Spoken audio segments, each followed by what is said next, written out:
akal. Hanya saja peristiwa per peristiwanya itu diperjelas. Di sini ada ini, di sini ada ini peristiwanya begini.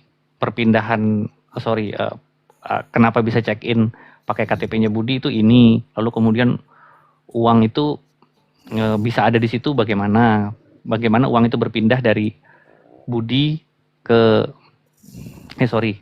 dari Evan bisa sampai ke Prio, kemudian diambil gitu.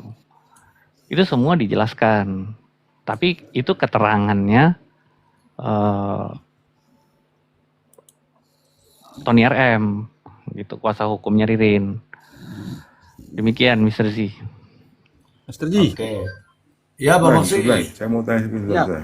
Oh, lanjut. Ya, oke, Bang Maksi sebentar dulu. Iya, Prof. Lanjut, Prof. Ya, Prof. Itu orang-orang yang disebutin namanya itu orangnya ada, memang ada, benar-benar ada. Nah, hanya berdasarkan keterangan Ririn, Prof. Kalau yang Aman Yani jelas ada, Prof. Kalau Aman Yani ada, Prof. Aman Yani itu ada orangnya, tapi ada 3 orang, Joko, Hardi, sama Yoga.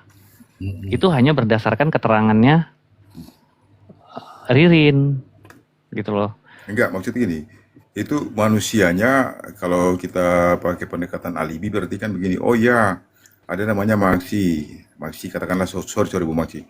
Oke, katakanlah ada yang namanya Bu Maksi, ini Bu Maksi. Oh iya. Saya nggak somasi. Berarti Bang Maksi itu bisa dikonfirmasi dengan adanya keterangan dari Mr. Blind. Oh iya, ada orang yang namanya Bang Maksi, bener gitu lah. Itu ada nggak sih? Ada berdasarkan telepon ya, waktu ada tamu itu di telepon, ada tamu nih lagi namanya Yoga apa siapa gitu. Cuman sosoknya ya, namanya disebutkan tapi sosoknya itu kabur, Prof. Karena berdiri sendiri. Kecuali Aman Yani ini bisa dihadirkan, lalu bisa dikonfrontir kan. Ada nggak namanya Joko? Ada nggak namanya ini? Karena untuk menanyakan siapa-siapa ini kan menanyakan ke siapa. Kan dia Gitu. tuh kenal dari si A dan si B ya, kira-kira begitu ya. Ketika mereka sebelum ketemuan kan pasti ada janjian dulu ya. Iya, harusnya begitu, harusnya. Nah, cuman kan yang Ya, pasti jadi mempunyai hubungan, ya, itu adalah Budi, Budi, Ririn, Aman Yani. Itu pasti ada hubungan mereka. Karena mantan bos dan anak buah. Iya, Ya, tiga-tiganya soalnya kan begini nih, karyawan. orang-orang ini kan kelihatannya nih sesirkel semua nih. Sepertinya Kelihatannya kalau begitu dilihat kan. dari cerita, ya. Terutama artinya dari keterangan dari si Ririn ini kan seolah-olah dia kenal banget yang namanya si Joko ini gitu loh. Jadi kalau misalkan dia nggak punya alibi yang kuat untuk kemudian menerangkan bahwa memang si Joko ini bukan fiksi gitu loh, tapi ini memang Betul, benar-benar real. betul. Harusnya kan dia harusnya bisa membuktikan itu ya. Mestinya kan begitu Nah, tuh untuk mendukung ada keterangan satu, dia. ada satu orang sebenarnya yang bisa mengkonfirmasi itu, si Evan.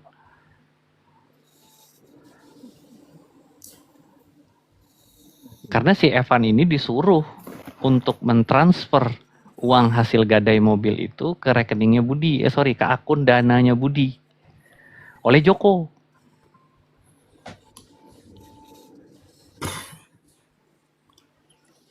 Begitu, Evan Prof. juga sama juga. Ini Evan juga sama juga kan. Artinya Evan ini juga sebenarnya kan sampai saat ini kan kita anggap fiktif lah.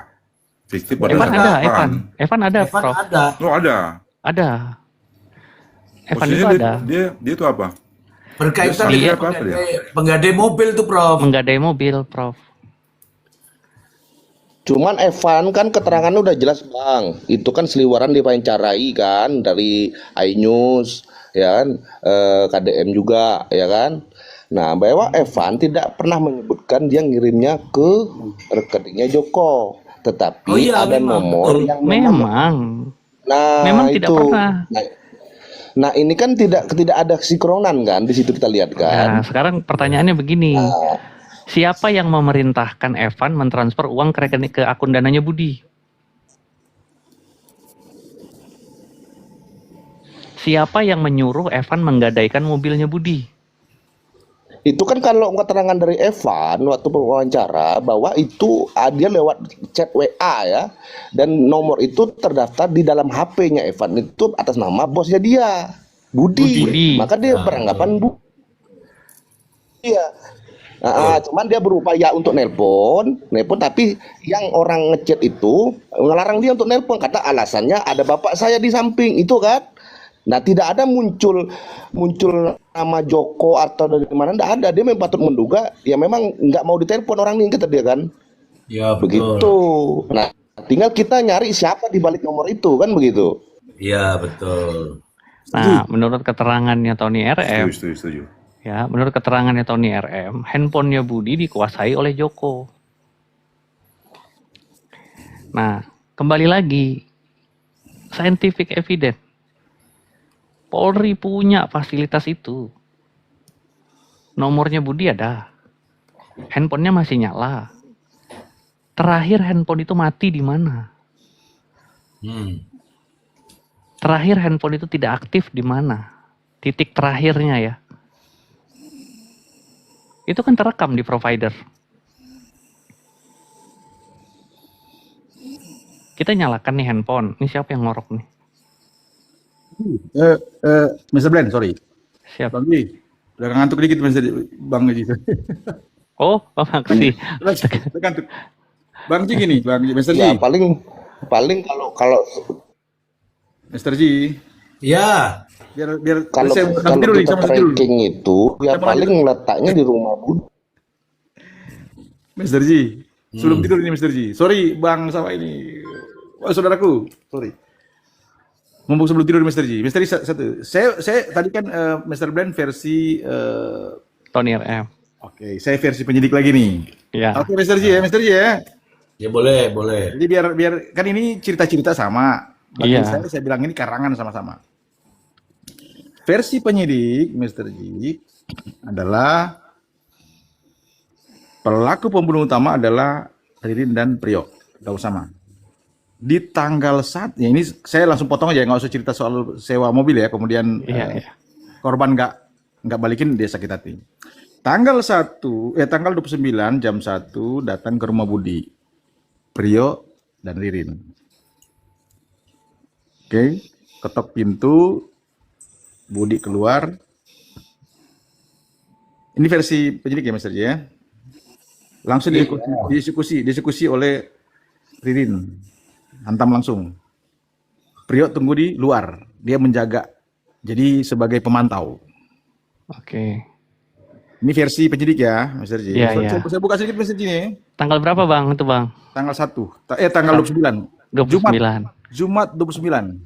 29, oke. Besok kan Sabtu. Besok tanggal 30. Datang dia malam-malam. Berdua.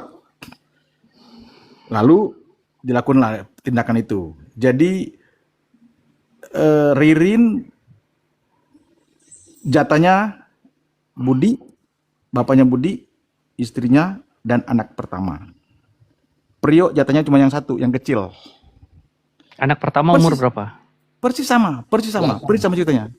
Udah saya kasih Mr. Ji gitu kok. Bang iya, Mr. Blend. Sudah saya udah kasih kemarin. Semoga Mr. Ji udah lihat. Oke, jadi biar saya mau simpel aja, biar nggak terlalu panjang, jadi sehingga nggak ini. Nah, ngantuk kita. Jatahnya, ini saya bilang jatah ya, jatah si Ririn, versi polisi, penyidik. Bapaknya, Budi, istrinya, dan anaknya. anak pertama. Anak kecil itu ketika Priok lagi di luar, dia kan menjaga, nangis. Priok masuk, ambil anak kecil ini. Oke, singkat cerita langsung dimasukkan ke bak. Sama. Habis mereka melakukan itu, belum dikubur. Iya. Oke, mereka dua amankan itu namanya uang 7 juta.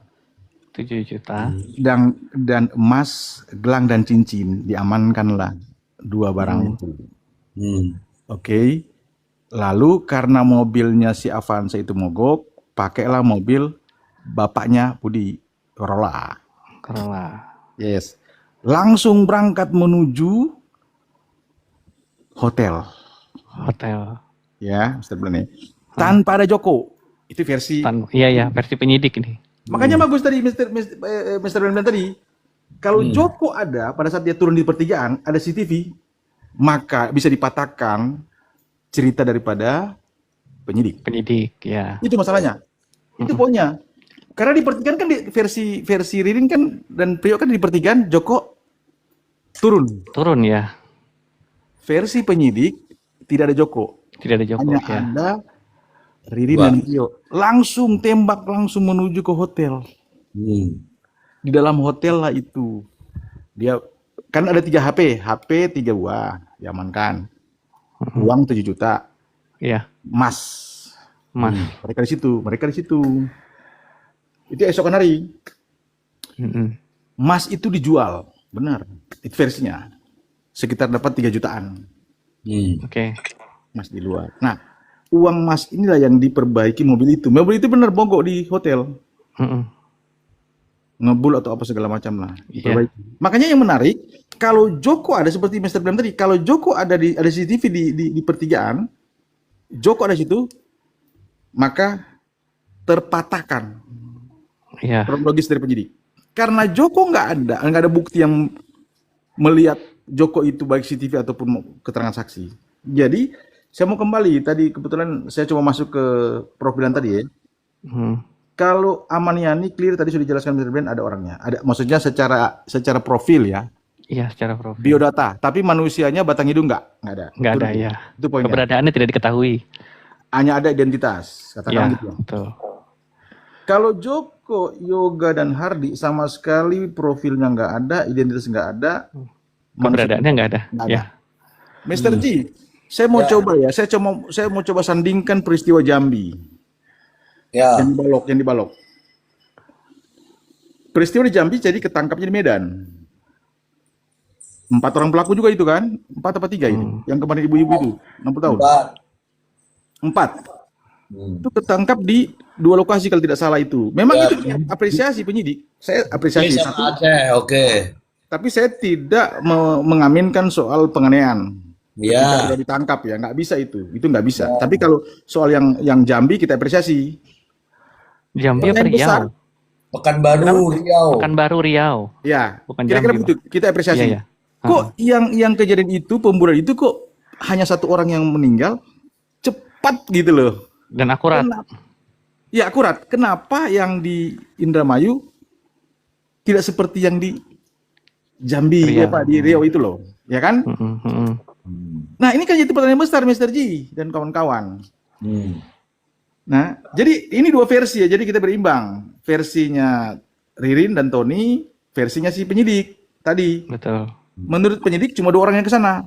Versi Ririn dan Priyo bertiga. 3, iya. Cuman sayangnya pihak Ririn ini tidak bisa menghadirkan si Joko. Mr. G jangan tanam mas dulu. Karena dia tidak bisa menghadirkan Joko, makanya nggak bisa itu keterangan mereka untuk dijadikan kuat. Makanya penyidik merasa penyidik yang paling kuat. Itu Mr. G.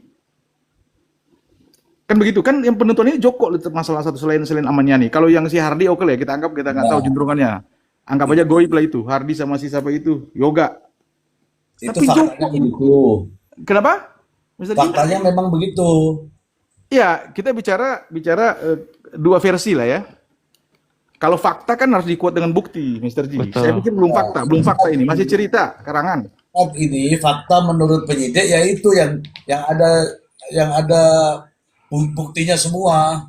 Ya, itu dia masalahnya. Jadi itu yang memperkuat mereka, argumen dari penyidik di situ. Karena Ya. Joko itu nggak ada dalam perjalanan itu. Hanya ada 2 orang ini, Ririn dan Priyo. Kemudian bicara soal yang dibilang Amaniani menghubungi si siapa ini, si Evan. Evan memang ada, Prof. Itu ada manusianya karena dia langsung laporkan setelah heboh. Dia langsung ke polisi, inisiatif. Karena dia merasa dia pada saat sudah dilakukan pembunuhan kan dia datang ke rumah itu, kemudian dia gadekan mobil. Padahal udah dikubur di belakang gitu. Kan begitu. Nah, rupanya penyidik lagi, versi penyidik, 3 handphone yang diamankan atau yang diambil oleh si Ririn dan Priyo ini Dia buka handphone, di salah satu handphone itu ada nama Evan di situ yang baru berchatting Ria sebelum meninggal. Handphone itulah yang langsung dichat oleh si Ririn. Untuk Langsung. merintahkan menggadaikan. Yes, itu sama persis. Kalau versinya Ririn kan itu kan Aman Yani. Bukan, Budi. Budi, ya sama-sama juga. Tapi kalau versi polisi itu Budi punya handphone yang gunakan Ririn, Mr. Ji. Di hotel itu. Oke. Bagus itu. Jadi Kalau Ririn, itu, tunggu dulu. Kalau itu komunikasi bisa diketemukan sama polisi, artinya handphone itu kan ada semua toh. Ya, kan Iya. 3 handphone yang disita berarti. Nah, itu nanti akan bunyi itu. makanya Mr. Ji, tenang Mr. Ji. Cerita-cerita versus cerita-cerita. Cerita Ririn versus cerita penyidik, gitu loh. Iya kan, ini kita berimbang. Iya kan? Kan belum Iya. belum bisa fakta nih. Setuju. Iya, betul. Kan kita uji ini kan berarti. Saya lanjutkan dulu, Mr. Arif. Siap. Gitu maksudnya, biar kan ini cerita dua nih, menarik ini. Cerita Tony, saya anggap Biar bukan cerita berimbang Mr. lah ya, Blend. biar berimbang. Bukan cerita Mr. Blend ya, cerita Tony lah ini. Cerita Tony, Tony ya. dengan cerita, saya nggak mau nama Mr. Blend, nanti jadi salah persepsi. Cerita Tony dengan cerita versinya si penyidik. Makanya penyidik meyakini yang datang ke hotel itu adalah hanya si Priok dan si Ririn. Tidak ada Joko. Betul. Logikanya memang masuk. Oke, tapi tetap masih versi karangan. Nah, Gitu loh. di antara itu Bang ya, Ya. di antara 2 cerita ini ya, yang bisa kita tarik persamaannya adalah di hotel memang hanya 2 orang. Cerita Tony sama cerita Pridik sama. Persis. Ririn sama Prio Ya. di hotel itu. Ya kan? Nah, persamaannya cuma 2 itu aja. Sisanya kan selalu ada Joko menurut versinya Tony RM. Di rumah ada Joko, di perjalanan ada Joko, ya kan? Di hotel aja dia berduaan. Nah cuman apa namanya? Pembuktian ini nanti, Di stasiun mana ditangkapnya ini? hah? Ini ada yang tulis di Ririn bukannya ditangkap di stasiun. Stasiun mana stasiun? Stasiun balapan. Solo, stasiun Solo. Nah, pembuktiannya nanti, kalau penyidik kan sudah melalui nanti pembuktian di jaksa kan, di JPU. Nah, kalau pengacara Tony masih menggunakan konstruksi pembelaan dengan yang seperti ini, seperti yang dia ceritakan di media sosial ya, Ya. berarti beban pembuktian kan ada di pengacara Tony nih. Dia harus benar-benar bisa menunjukkan bahwa Joko ini ada dan perannya sentral. Karena tidak mungkin berdiri sendiri keterangan itu. Walaupun nanti akan dibenarkan oleh keterangan Prio. Tapi pasti lemah. Karena kedua-duanya adalah pelaku. Nah, tapi Ren, saya nanya lagi satu, Mr. Ren. siap, Prof. Itu kan ada nama juga yang dibawa-bawa ya. Siapa namanya? Aman Budi ya? Siapa namanya? Aman Yani. Aman Yani. Hah. Aman Yani itu sendiri sebenarnya dia pada saat itu apa dia? Dia apa namanya?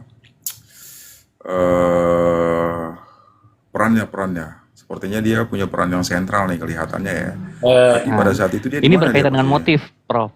Kalau yang ini, kalau Aman Yani ini berkaitan dengan motif. Ya. Jadi Aman Yani ini dulunya kan kepala Bank BJB. Sorry, bukan kepala ya, tapi pejabat lah. Pejabat di Ya, Bank karyawan lah BJB. ya. Tapi punya anak buah. Anak buahnya 2 orang, marketingnya si Ririn sama si Budi, korban.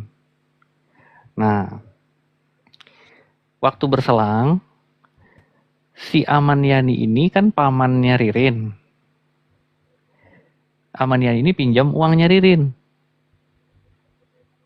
Nah, si Budi pinjam uangnya Aman Yani. Ya. ya. Jadi keterkaitan 3 orang ini antara korban, Aman Yani sama si Ririn itu adalah hutang piutang. Hmm.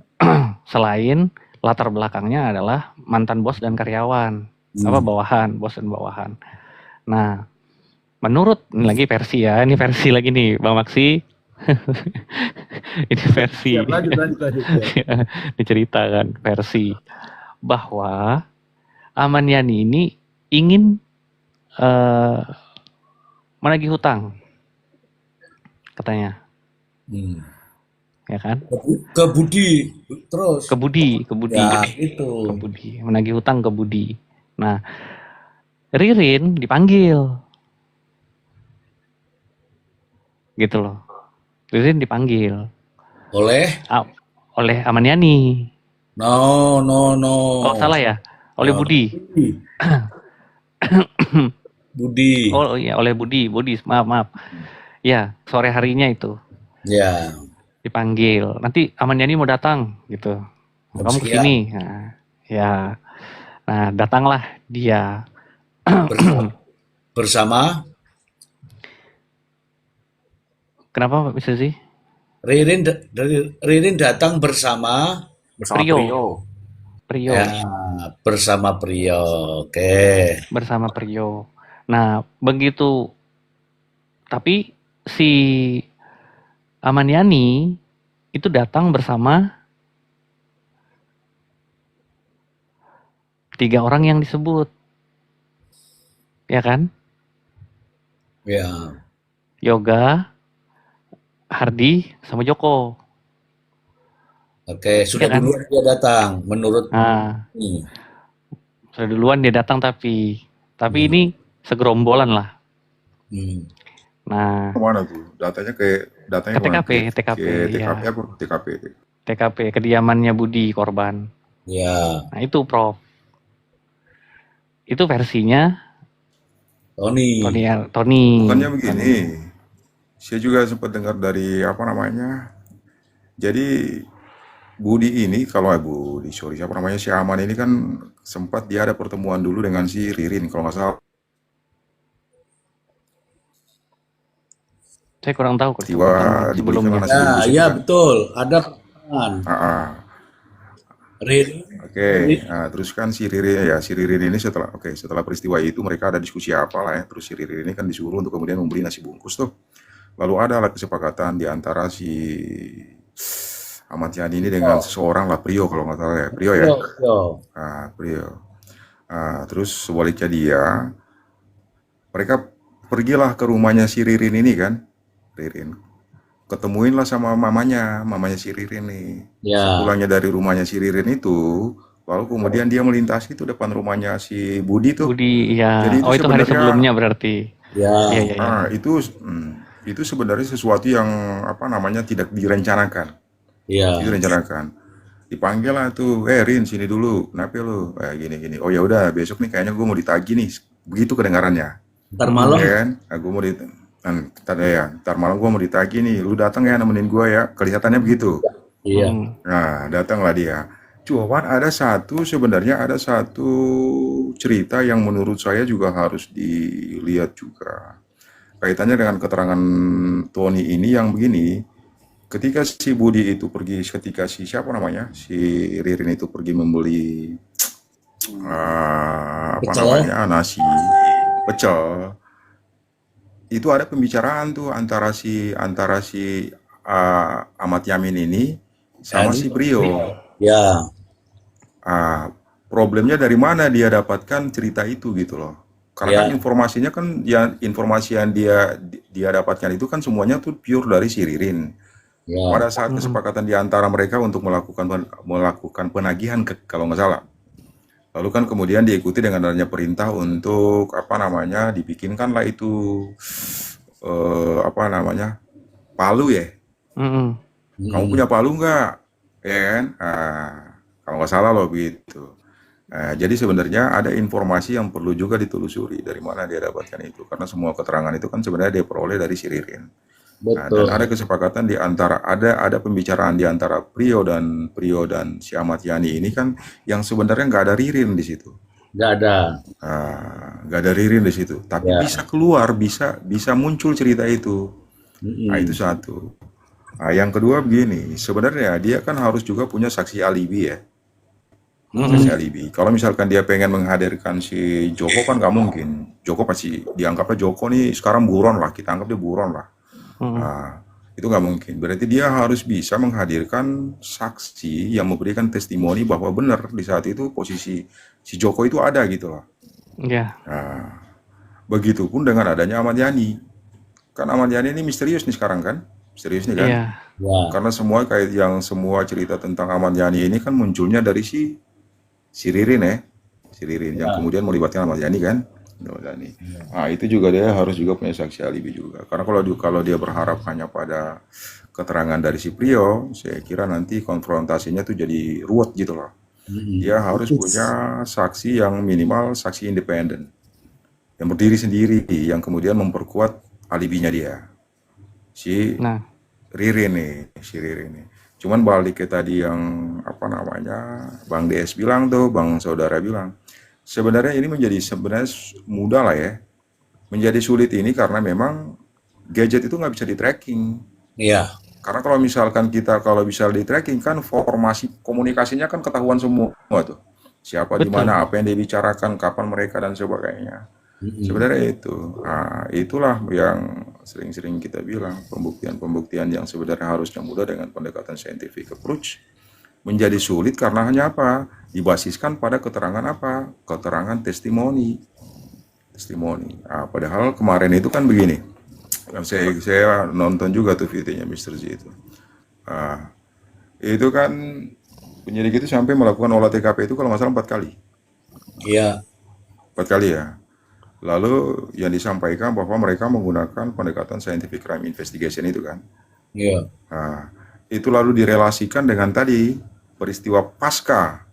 Artinya ada peristiwa pasca pembunuhan tuh, ketika dia dari sini lari ke Bogor lalu kemana, lalu dia juga sampai ke Surabaya. Seolah-olah perbuatan yang kemudian melarikan diri itu menjustifikasi bahwa benar orang-orang ini pelakunya. Iya. Betul. Nah, padahal kan kalau kita pakai pendekatan scientific approach itu, harusnya kan dia bisa untuk membuktikan itu secara objektif dong, secara saintik. Nah, dengan adanya metode tadi itu, digital forensik itu untuk membaca semua percakapan di antara mereka dan sebenarnya orang-orang ini posisinya ada di mana nih, termasuk pun dengan adanya keberadaan si Joko itu. Nah, itu sebenarnya. Dan memang harus semua apa namanya orang-orang yang ada di hotel ya, terutama di hotel, harusnya dimintakan juga keterangannya bahwa benarkah ini sosok si siapa namanya, sosok si Joko ini benar-benar orangnya ini orang nggak ada apa ini cuman sosok yang Fiktif. sifatnya tuh fiksi, fiktif. Cuman karena keterbatasan itulah makanya ini menjadi kabur. Saya sebenarnya gimana ya, kelihatannya sih masih 50-50 ya, 50-50. Kita sih nggak berpihak kemana-mana nih. Betul. Kita sih berharap tuh pelaku itu sesegera mungkin ditemukan. Dan kalau misalkan orang-orang yang sekarang didakwakan ini mereka terlibat, ya hukum harus benar-benar diterapkan terhadap mereka. Tapi kalau misalkan nih ada proses yang memang kemudian hanya untuk apa namanya mengejar kesaksian, lalu kemudian ada pelaku yang sebenarnya harusnya dia tidak boleh dia tidak punya perbuatan yang didakwakan, ya harusnya juga kan fair juga kan. Iya. Betul. Nah, itu jadi kita jangan sampai kemudian apa namanya meletakkan kesalahan pada orang yang tidak semestinya.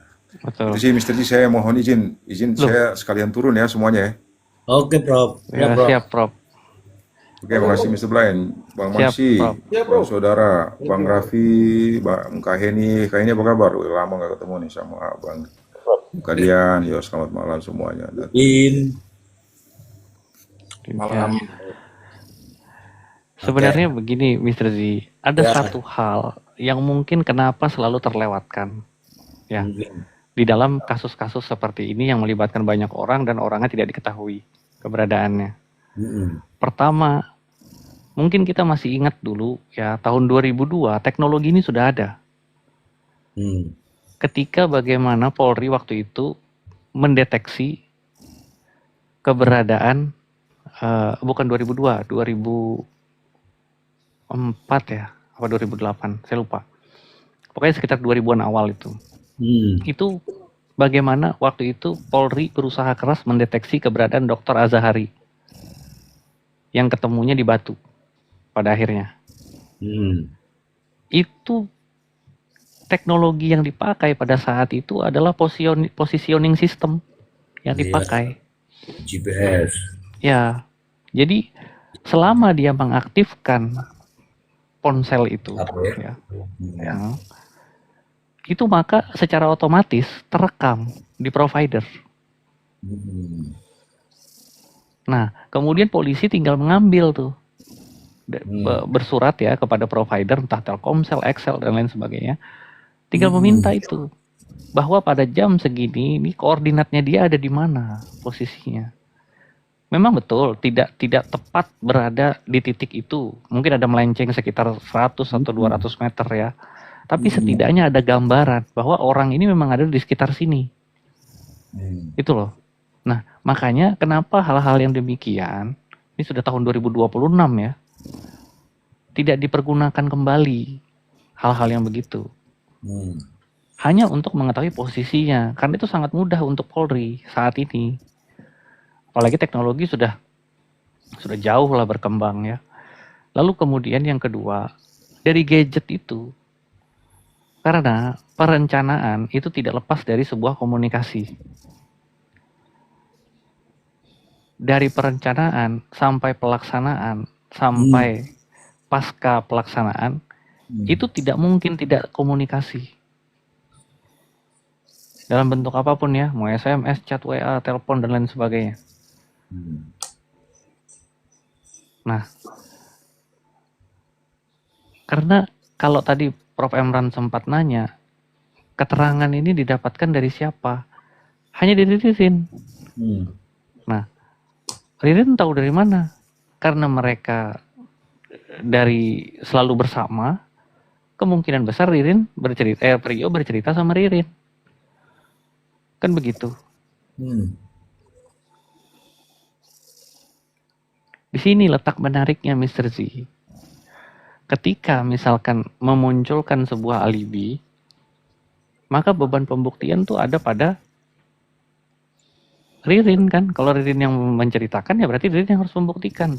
Joko, Hardi, Yoga, Amaniani dan lain sebagainya itu, dia harus membuktikan itu untuk memperkuat argumentasinya nanti. Nah, kalau dia bisa membuktikan itu, maka patah dakwaan jaksa. Karena untuk sampai saat ini yang bisa kita pahami, versi penyidik sama versinya Ririn melalui Tony RF linear, hanya saja ada satu orang yang berbeda. Kesamaannya itu hanya titiknya ada pada di hotel. Itu sama.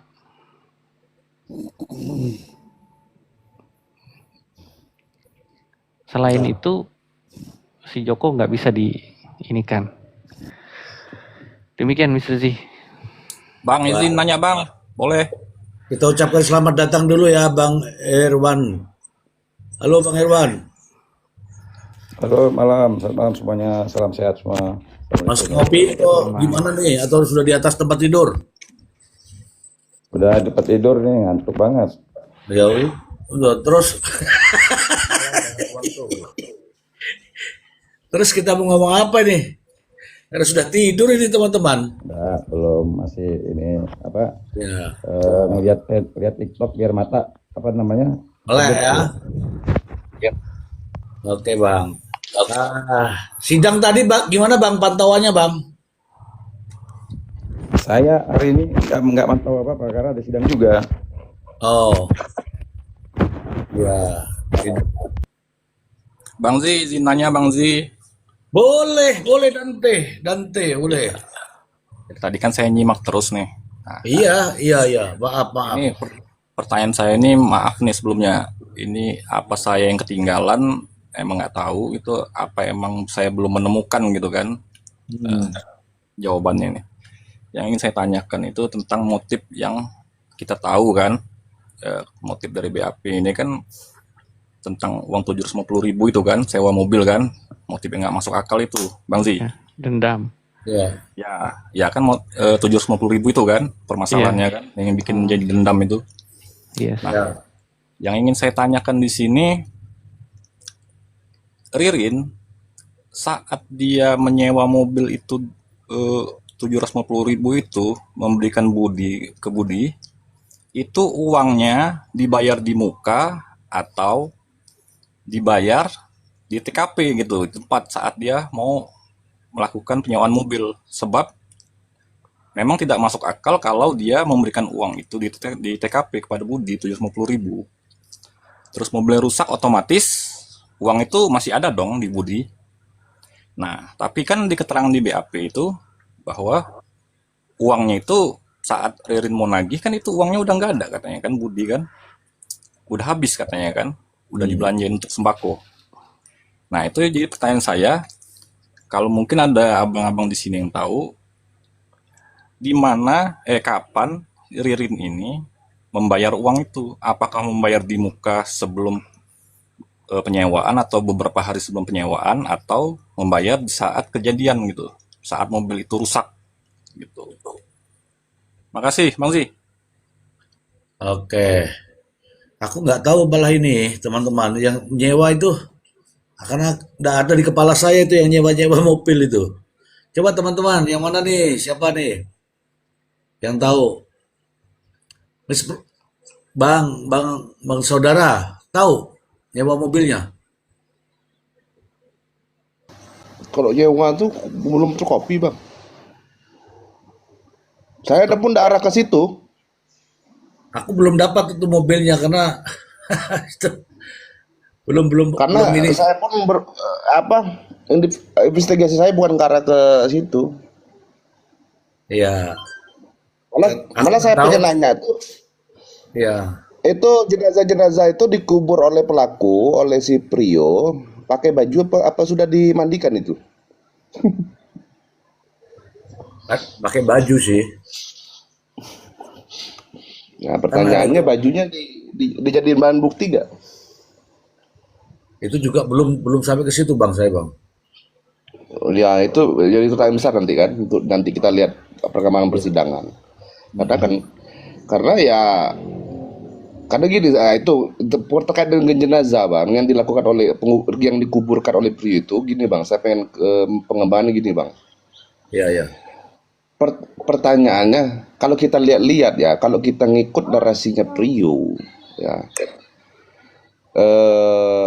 dan juga keterangan diperkuat oleh keterangan Bang Tony RM, ya, bahwa Prio ini seolah-olah pengen gimana caranya si Ririn ini tidak terlibat, kan begitu? Benar nggak? Kira-kira seperti itu ya. Nah, pertanyaannya,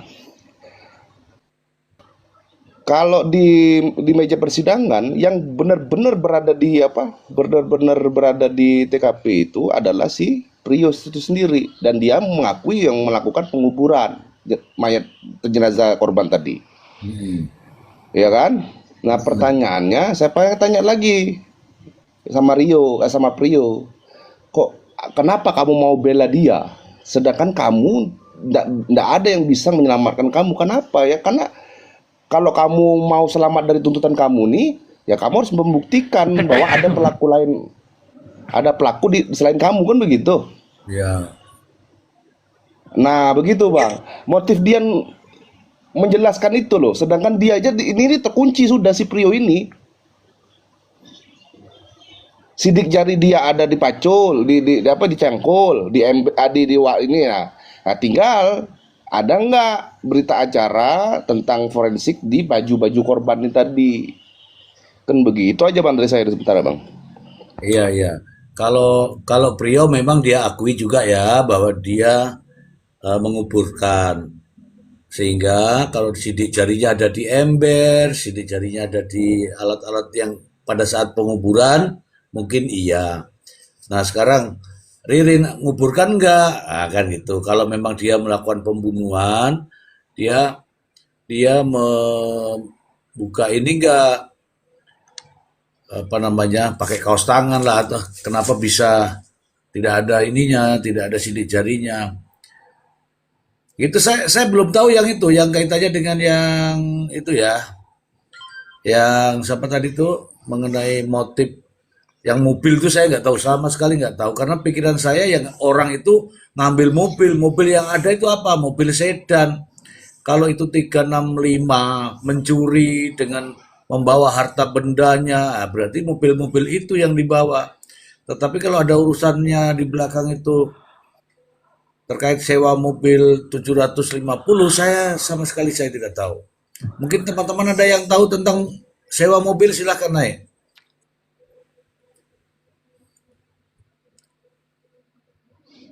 Atau mungkin Bang Herwanto tahu tentang sewa-sewa mobil ini? Monggo, Bang Herwanto. Ya, kan kemarin saya waktu ditanya masalah dakwaan, saya Ya, sudah sempat bilang bahwa saya sebenarnya kurang begitu percaya dengan kejadian kalau seandainya motif awal terjadinya pembunuhan ini dari awal sewa mobil gitu.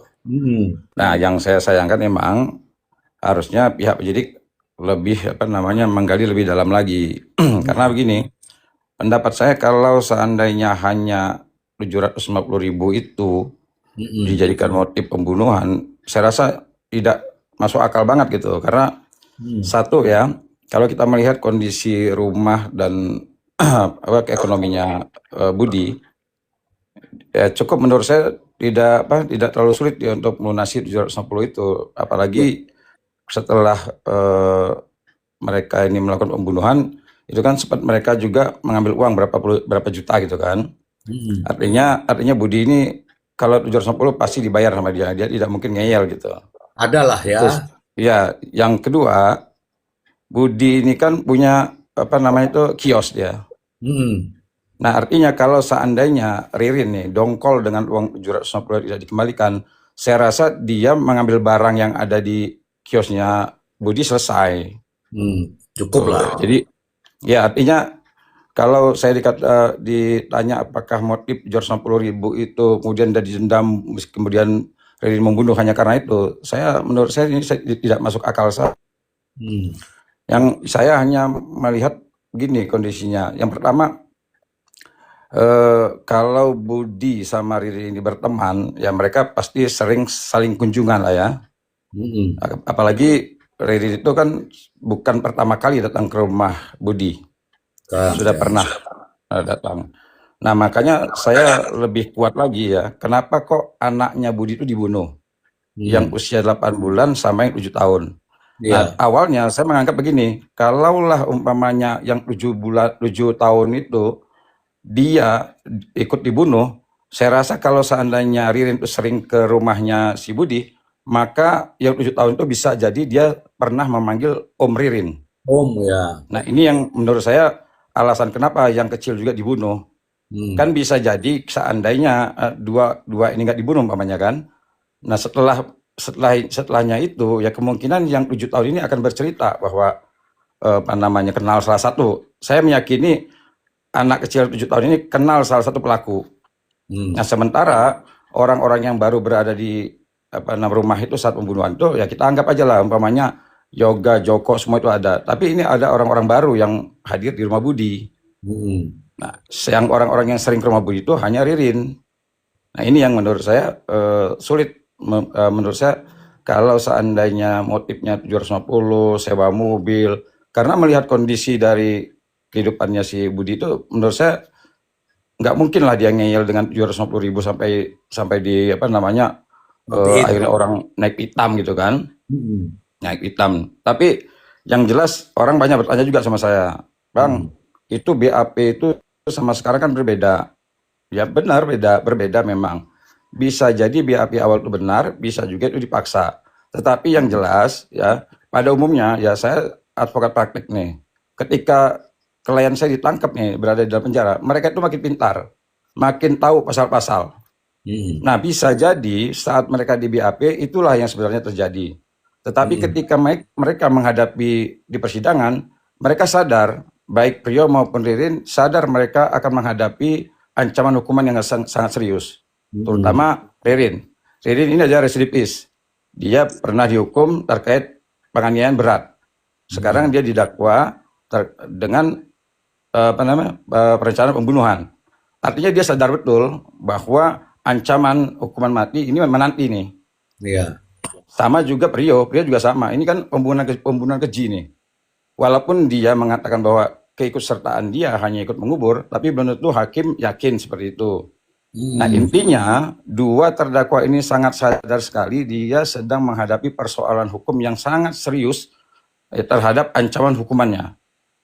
Nah, bisa jadi dugaan saya mereka menciptakanlah cerita-cerita yang menurut saya sulit juga kita terima. Contohnya memunculkan nama Joko, kemudian nama Hardi, nama Yoga, kecuali Aman Yani. Ini tidak ada sedikit pun jejak ya yang bisa saya percaya bahwa ada nama-nama itu ikut serta pada saat malam itu. Sulit sekali gitu. Sangat sulit lah saya terus juga gini, kalau kita melihat dari kejadian-kejadian seolah-olah Priyo ini seperti anak buah banget gitu ya, suruh sana suruh sini gitu kan. Iya. Nah, kalau umpamanya Joko anggaplah hadir di situ, apa kelebihan dari Joko ini, punya kuasa apa? Dia kok sampai bisa merintah orang kan? Sangat tidak masuk akal. Berbeda sama kejadian kayak Ferdy Sambo, itu relasi kuasanya kuat banget sehingga bawahan-bawahannya tidak mampu untuk melawan perintah dari pimpinannya. Nah, kalau Joko umpamanya kita anggaplah Joko yang hadir di situ yang bisa ngajak ini nyuruh situ, dan Joko apa, siapa, punya pangkat apa, apalagi dia baru kenal. Nah, menurut saya sulit lah. Sekali lagi saya sampai detik ini belum bisa mengatakan bahwa si Riri ini tidak terlibat, si Priyo ini bukan pelaku utama. Menurut saya mereka lah pelaku sebenarnya, mereka berdua. Karena apa? Yang sampai saat ini hanya bukti-bukti mengarah ke mereka dua saja itu. Makasih. Oke, Bang. Abang kemarin ke Jakarta ngapain, Bang? Ke Mabes? Saya mengirim surat begini. Ya. Saya di surat itu saya sampaikan agar tidak menimbulkan perpecahan di masyarakat dan ya mengembalikan kepercayaan masyarakat pada pihak kepolisian, karena nama Ahmad Yani ini kan disebut-sebut terus. Nah, sebenarnya kalau seandainya Aman Yani ini bisa diupayakan dicari, ya permasalahan dia masih hidup atau tidak itu urusan lain. Tapi yang jelas pihak kepolisian wajib dia mencari dan dia harus menerangkan sejauh mana pencarian dia, karena Aman Yani inilah kuncinya. Oke bang, ini saya rangkum. Ya. Saya mau nanya dulu Mr. C. Boleh. Antara Budi dengan Aman Yani siapa yang berhutang? Kalau menurut ceritanya sih itu kan yang punya hutang kan Budi. Ya, yang punya hutang terhadap Aman Yani kan. Ya. Nah, antara Aman Yani dengan Ririn siapa yang berhutang? Aman Yani menurut ceritanya. Aman Yani ceritanya. Gini, ini kan ada hipotesa baru. Kalau misalkan kita mau melihat korelasinya, hubungan antara Budi dengan Ririn, yang lebih tepat itu sebenarnya pelimpahan hutang. Ketika Aman Yani ditagih, uang saya masih ada sama Budi, tagih aja sama Budi. Itu hipotesa yang lebih masuk akal kalau untuk motif. Masalahnya gini, Mr. Blin. Masalahnya gini ya. Ya, Bang. Jadi apa yang dikatakan oleh Ririn, permasalahan bahwa ini kita anggap Ririn yang mengatakan ya, atau Priyo, karena kita dengarnya kan dari pengacaranya kan. Ya. Nah, apapun yang dikatakan oleh Tony terkait yang dia terima dengan baik Priyo maupun kliennya, permasalahannya sulit sekali kita menentukan kebenarannya. Karena apa? Karena Budinya sudah meninggal. Betul. Sama seperti tadi, saya sewa mobil, bayar ini segala macam. Kita sulit untuk bisa membuktikan benar nggak sih ada sewa. Nah, kalau saya nih ya, kalau saya umpamanya bisa bertanya langsung kepada si Ririn atau pengacaranya Ririn, dia memulai itu dengan kalimat bahwa Ririn ini mendapatkan bonus hampir 490 sekian juta, ya kan? Ya. Nah, kalau kita bicara masalah pembuktian material, nah 490 juta itu bisa nggak Ririn membuktikan kalau seandainya contoh dia pada saat jadi marketing memang benar uang itu ada di dia, atau memang gini, kita buktikan dulu bahwa benar Ririn mendapatkan duit dulu aja deh. Baru selanjutnya baru kita bisa melangkah benar nggak uang itu dipakai oleh Ahmad Yani. Itu. Jadi begini Bang, maksud saya ya, saya mendasarkan ya, Ririn ini pelakunya. Hanya saja alasan yang lebih masuk akal adalah pelimpahan hutang. Ririn ini sama Prio ini pelakunya. Tapi yang lebih rasional adalah pelimpahan hutang. Ketika Ahmad Yani ditagih, Ahmad Yani bilang, uang saya ada di Budi, kamu tagih aja sama Budi. Ketika Budi tidak bisa memberikan uang yang dimaksud, maka dieksekusi sama Ririn. Hipotesanya itu. Ya, itu hipotesa untuk lebih masuk akal daripada kita bicara soal mobil yang hanya 750.000. Itu loh maksud saya ya. Karena kausalitasnya lebih masuk akal seperti itu kalau melihat dari penjelasan yang katanya hutang piutang itu. Naik dulu Nisa, naik di Nisa. Kamu tahu tappinganmu itu Nisa. Oke. Silakan dilanjut Bang Erwanto. Ya, itu masih masuk lah. Artinya kalau ada karena uang besar kan? ya ada, kalau itu mungkin bisa lah uang besar jadinya. Jadi kalau seandainya dia mengalihkan hutang itu ke situ, nah jumlahnya ya kita bisa bilang ya cukup juga ya. Karena begini, kalau dulu waktu kita kuliah dulu kita diajarkan ada 2 kejahatan yang dilakukan oleh orang. Kalau seandainya orang ini berpendidikan, maka dia akan melakukan katanya kita sebut white collar crime. Nah, kalau orang pengangguran, anak jalanan, maka disebut dengan blue collar crime.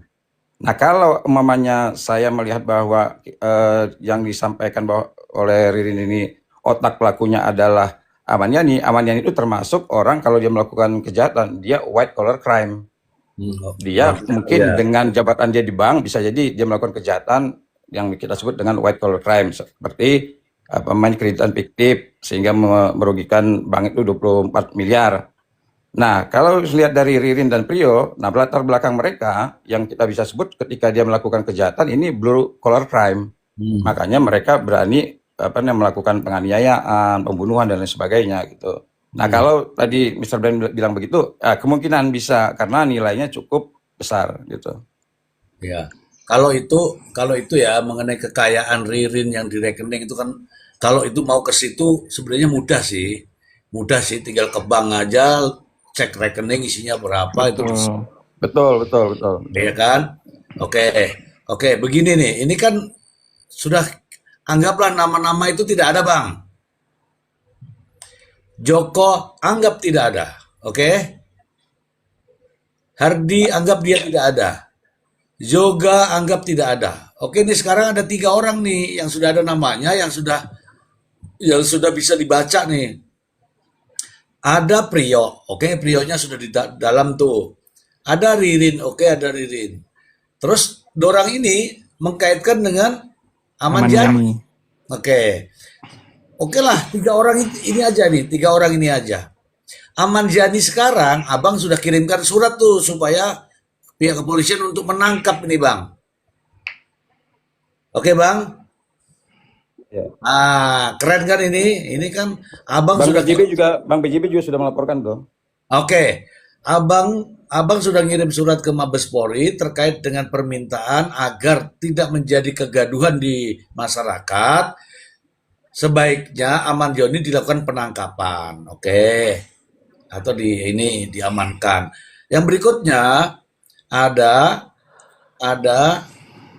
Bang BJB yang juga melaporkan, meminta kepada polisi supaya Ahmad Yani ini diamankan. Oke Bang ya?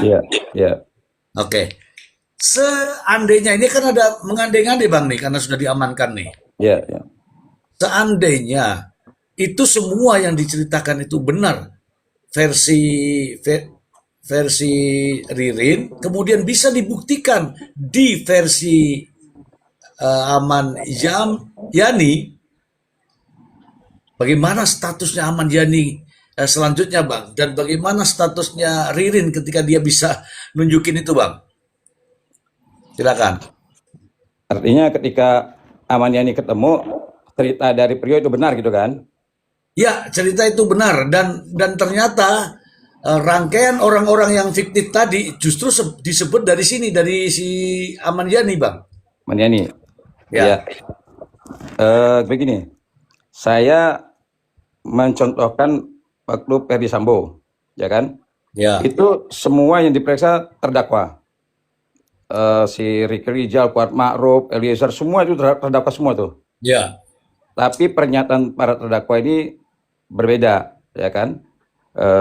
Apa namanya si Kuat Ma'ruf bilangnya lain, ini lain dan lain sebagainya lain. Nah, tergantung aja. Sebenarnya kan perkaranya simpel, bahwa ada satu keluarga dibunuh, oke, clear ya, satu nih. Nah, kemudian ya ada Priyo dan Ririn serta Ahmad Yani, gitu kan? Nah, tinggal kita tinggal kita yakin nggak sih bahwa mereka ini pelakunya atau tidak, itu aja kan, simpel aja. Nah, dengan bukti-bukti yang ada saat ini ya, kita tidak belum umpamanya contohnya ada orang bilang coba CCTV-nya dari jam sekian sampai jam sekian. Nah, kita belum bisa pastikan itu karena yang kita lihat sampai detik ini hanya yang ada aja gitu ya. Jadi kita menyimpulkan berdasarkan yang ada aja. Nah, sama seperti sekarang juga mengapa saya yakin bahwa Ririn pelakunya, karena kejadian pembunuhan sudah ada. Nah, mereka ini berada di rumah berdua yang saya lihat kan. Ya. Tinggal kita aja nih masing-masing bahwa percaya nggak kita kalau seandainya Ririn itu tidak melakukan dengan kondisi dia seperti ini gitu kan. Ya. Nah, masalah motifnya nanti kita lihat aja mana kira-kira yang masuk akal. Tetapi dengan keberadaan dia dari malam, kemudian pergi lagi, kembali lagi, kemudian dia nginep sampai pagi, terus dia sempat bawa mobilnya si Budi, kemudian dia menghilang. Nah, menurut kita menyimpulkan terlibat nggak sih orang ini, kan gitu aja kan. Nah, tapi kalau seandainya tiba-tiba Ahmad Yani muncul, ya kita kembalikan lagi nanti apakah cerita dari Priyo itu meyakinkan hakim, ya kita kembalikan ke hakim. Karena kan nanti semua akan kembali ke hakim. Ya. Ferdi Sambo juga bilang nggak nembak, cuman ada peluru dengan berbeda. Ya, sampai dia diponis itu Ferdi Sambo tidak mengaku dia melakukan penembakan, tapi hukumannya menjatuhkan mati kan. Iya. Artinya hakim yakin tuh bahwa dia melakukan penembakan. Oke. Jadi sampai saat ini, Mas, ketika dua orang ini masih menyebut nama Ahmad Yani dan Ahmad Yani masih di luar, itu juga menimbulkan ketidakyakinan, Bang. Karena ada nama orang ini, artinya sudah benar apa yang Abang inginkan tadi untuk ditemukan adanya Ahmad Yani. Nah, kembali ke Ahmad Yani. Ahmad Yani katanya hilang. Tetapi sebagaimana konferensi pers dari kepala direktur dari Bank BJB, itu tiap bulan, Bang, dia terima uang bulanan pensiun, Bang. Analisa Bang. Ya, itulah yang menurut saya kalau seandainya pihak kepolisian benar-benar mau bekerja sekarang ini ya, bahkan dia akan mendapatkan perkara baru. Bisa jadi di Bank BJB juga ada yang bermain. Kan kalau seandainya nih ya, sekali lagi, kalau seandainya pihak kepolisian benar-benar mau membuktikan bahwa siapa sih yang mengambil uang selama ini yang ditransfer BJB ke Bank BRI, itu ibaratnya merem aja itu. Kenapa? Karena ketika dia ngambil uang kan CCTV-nya ada tuh setiap bulan. Ada. Nah, artinya kalau seandainya hanya pengen tahu nih bahwa apakah yang mengambil uang pensiun itu Ahmad Yani atau orang lain, itu menurut saya merem aja itu pihak polisian tuh. Satu hari udah bisa selesai itu. Makanya saya berulang-ulang kali, ayo kita dorong, kita desak biar pihak polisian kalau hanya membuktikan bahwa Ahmad Yani ada atau tidak, sebenarnya gampang banget. Karena apa? Karena Bank BJB sudah menyatakan kami bulan, ya kan? Nah, kecuali kalau seandainya tiba-tiba kita cek ternyata rekening BRI-nya mandek loh, menggunung dia. Ya. Nggak ada yang ngambil, itu beda lagi. Iya kan? Itu jadi tanda tanya kalau menggunung ya, Bang. Tapi karena ini bulan per bulan itu diambil, Bang. Iya, makanya kan saya bilang kalau Bank BJB mengatakan bahwa kami bayar tiap bulan. Cuma begitu dia tanya apakah Ahmad Yani menerima, dia nggak tahu. Tapi yang jelas dia mengirim. Nah, sekarang kan gampang. Kalau seandainya Ahmad Yani ada, dia ngambil ketahuan. Atau orang lain yang ngambil ketahuan. Kecuali keluar. Aman Yani nggak ada, yang ngambil nggak ada, maka rekeningnya numpuk ke BRI. Oh, betul Kan sekali. simpel aja. Betul sekali.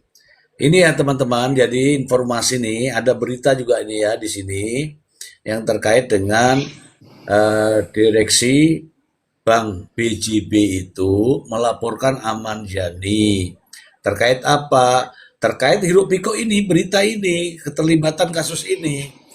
Nah, Bank BJB itu menyampaikan bahwa setiap bulan kami telah mengirim uang tersebut ke rekening pensiunan Aman Yani. Teman-teman, Aman Yani itu pensiun. Tiap bulan itu ada kewajiban untuk melaporkan diri. Artinya, tiap bulan dia harus store muka. Kalau mukanya orang lain nggak bisa. Mukanya orang lain nggak bisa karena di situ ada kotak di HP-nya itu. Nah, teman-teman sekalian, ini juga menarik ketika dua orang didudukkan sebagai terdakwa di Pengadilan Negeri Indramayu. Dua-duanya ini menyebut nama Aman Yani. Oke lah, ada nama-nama lain, tapi saya belum yakin karena ada atau tidak, tapi Aman Yani ini ada dan dibenarkan oleh Direktur PT Bank BJB itu bahwa itu memang anak buah saya pensiun dan menerima tunjangan sebesar itu bla bla bla. Oke, analisanya Mr. Blind silakan. Ya, Tambahin artinya sedikit, maaf sedikit aja. Nah, Yap. yang apa namanya yang menyisakan ada tanya saya apa namanya kemarin saya mendengar itu kan uang si Tony menunjukkan kwitansi 300 juta tuh. Nah, Ya, pada saat Ririn mengutus advokat untuk menagih ke Pak Aman Yani, nah Aman Yani katanya mengatakan minta tolong sama advokat itu untuk mencairkan dana pensiunnya. Nah, menurut keterangan dari Tony katanya selesai tuh cair, ya kan? Nah, cuma dia tidak tahu urusan tuh kepada apa namanya si Ririn dan si Aman Yani. Nah, menurut pegawai BJB katanya yang ngambil uang itu Aman Yani. Dia tidak menyebutkan ada advokat. Nah, kita nggak tahu nih. Mudah-mudahan advokat yang mendapatkan kuasa dari Ririn saat nagih uang sama Aman Yani apa namanya ikut bicara. Gitu. oke. Terima kasih. Oke, ini analisa sedikit Bang. Ini sebelum ke mata hukum ya. Nanti kita dengarkan dulu. Ini analisa saya. Orang kalau butuh pengacara itu artinya orang itu lagi bingung masalah hukum ya Bang ya. Sepakat ya? Iya, misalnya nih, saya mau ngomong sama siapa, orang udah tahu, artinya saya sama pengacara lah. Mau pengacara perdata, mau pidana, mau korporasi, yang penting saya pengacara. Dapatlah ini. Nah, ini urusannya juga saya tidak tahu nih, apakah ada perjanjian utang terkait dengan apa yang lain-lain saya tidak tahu. Yang jelas, Aman Yani mendapatkan apa namanya ya, tunjangan pensiun apalah pokoknya ada pensiunan dan itu diserahkan kepada Ririn kala itu karena jumlahnya ini mungkin tagihannya akan dibayar oleh pensiunan mungkin, tapi saya sendiri tidak tahu karena itu urusannya jauh di sana, jauh tahunnya maksudnya gitu. eh dan ingat abangku, antara Ririn dan Aman Yani ini bukan orang lain, itu om sama ponakan, jadi asik-asik aja kedua-duanya itu. Oke, kita sapa dulu, nih ada Bang Matahari. Mr. Blend mau nyambai Mr. Blend? Iya, sudah cukup. Nah, mata hukum silakan. Oke, terima kasih Pak.